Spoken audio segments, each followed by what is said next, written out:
اسماعیل، اسحاق علیہ السلام مکہ میں تھے اور اسماعیل علیہ السلام مکہ میں آباد ہوئے اور اسحاق علیہ السلام فلسطین میں، بیت المقدس پھر بعد میں آباد ہوا، شام میں، ارض شام۔ تو آگے پھر اسحاق علیہ السلام کی اولاد میں پیغمبر پیدا ہوئے ہیں، اسماعیل علیہ السلام، کیا ہو گیا مجھے یار، یعقوب علیہ السلام جن کا نام تھا اسرائیل لقب۔ پھر ان کے بیٹے تھے یوسف علیہ السلام جو مصر میں تھے، واقعہ بتائیں، مصر چلے گئے تھے، بادشاہ بن گئے تھے۔ پھر آگے مصر میں ہوتے ہوتے ہوتے ہوتے بنی اسرائیل پر فرعون غالب آ گیا۔ مصر کے بادشاہ کو فرعون کہا جاتا تھا، جو بھی ہوتا تھا بادشاہ، اس لیے بہت سارے فرعون گزرے ہیں، لیکن قرآن نے جس کا واقعہ بیان کیا یہ وہ فرعون تھا جو بنی اسرائیل کو جس نے غلام بنا لیا تھا اور بہت طاقتور بادشاہ تھا۔ یہ چونکہ یہ واقعہ جب تک پیغمبروں کا پورا سلسلہ معلوم نہیں ہوگا نا تو بات سمجھ میں نہیں آئے گی۔ تو بنی اسرائیل کو پھر فرعون سے نجات ملی، صحیح ہے۔ پھر اللہ نے بنی اسرائیل سے کہا کہ اللہ نے فرعون کو تو خود غرق کر دیا، اب تمہارے پاس ایک حکومت آئی ہے، ریاست آئی ہے، اللہ کی کتاب بھی آ گئی، اب تم جہاد کرو، اب تم اپنے پرانے وطن جاؤ۔ وہاں قوم عمالقہ کا قبضہ ہو گیا ہے، جہاں سے یعقوب علیہ السلام کو نکالا گیا تھا نا، بیت المقدس۔ ادخلوا الارض المقدسۃ التی کتب اللہ لکم، ارض مقدس جیسے اللہ نے مسلمانوں کا مرکز مکہ کو بنایا، ایسے اللہ نے بنی اسرائیل کا مرکز بیت المقدس کو بنایا تھا کہ پیغمبروں کا جائے وطن بیت المقدس ہے، مصر نہیں ہے۔ یہاں تو کسی ایک وجہ سے آ گئے تھے، اب اس علاقے پہ قبضہ کرو اور بیت المقدس کو آزاد کراؤ، وہاں تمہاری خلافت قائم ہوگی، پھر وہاں سے پوری دنیا میں جہاد ہوگا، کیونکہ دین برحق اس وقت وہی تھا۔ اس لیے بیت المقدس کی بڑی فضیلت ہے، ہزاروں پیغمبر دفن ہیں وہاں پہ، جتنے قرآن میں واقعات بیان ہوئے ہیں نا 99% واقعات وہیں ہوئے ہیں شام میں۔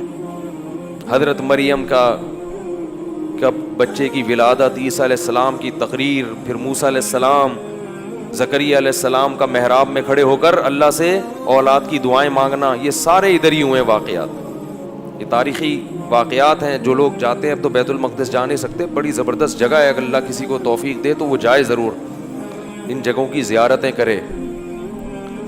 تو وہاں پر کیا ہوا کہ بنی اسرائیل کو کہا گیا اب کچھ ہمت خود کرو اور ارض مقدس پہ قبضہ کرو۔ تو وہ کہنے لگے، وہ وہاں قوم تھی بڑی طاقتور، تو بنی اسرائیل نے کہا کہ بہت طاقتور لوگ ہیں، پہلے اپنے کسی بندے کو بھیجا، جا کے دیکھ کر آؤ، اگر کمزور سے ہے نا کانگڑی پہلوان تو پھر تو جا کے لڑیں گے، اگر پاورفل ہیں تو ہم نہیں لڑ رہے بھائی۔ حالانکہ پیغمبر جب جہاد کا حکم دے دیں تو پھر وہ جہاد فرض ہو جاتا ہے۔ تو مشہور واقعہ ہے، بنی اسرائیل نے کہا اذهب انت وربك فقاتلا انا هاهنا قاعدون، اے موسیٰ تو جا اور تیرا رب جا، دونوں جا کے لڑو، ہم یہیں بیٹھ کے پروگرام دیکھ رہے ہیں۔ قال رجلان من الذين يخافون، اللہ فرماتے ہیں ان میں دو فرد جو اللہ سے ڈرتے تھے، انعم اللہ علیہما، اور اللہ نے ان پر انعام بھی کیا تھا، وہ کہنے لگے کہ چلے جاؤ، فَإِذَا دَخَلْتُمُوهُ فَإِنَّكُمْ غَالِبُونَ، جب موسیٰ کلیم اللہ کہہ رہے ہیں تو اللہ یقیناً مدد کرے گا، جاؤ ہمت کرو، اللہ غلبہ دے گا۔ ہمارے حضرت فرمایا کرتے تھے کتنے مبارک ہوں گے یہ دو فرد جن کا اللہ نے قرآن میں تذکرہ کیا، اور اللہ گواہی دے رہا ہے کہ یہ دو انعام یافتہ لوگ تھے، کہہ رہے ہیں کہ بھئی پیغمبر کی مانو، اپنی عقل مت چلاؤ۔ وہ لیکن کہنے لگے نہیں بھائی ہمارے لیے بڑا مسئلہ ہے یار۔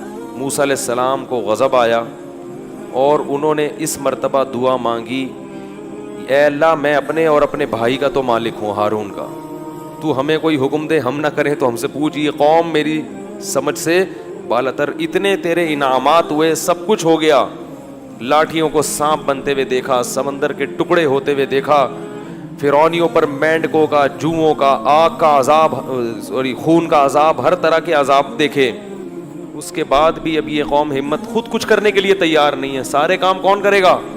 اللہ ہی کرے بس آسمان سے، کم ہمت۔ تو فَفْرُقْ بَيْنِي وَبَيْنَ الْقَوْمِ الْفَاسِقِينَ، میرے اور اس فاسق قوم کے درمیان اب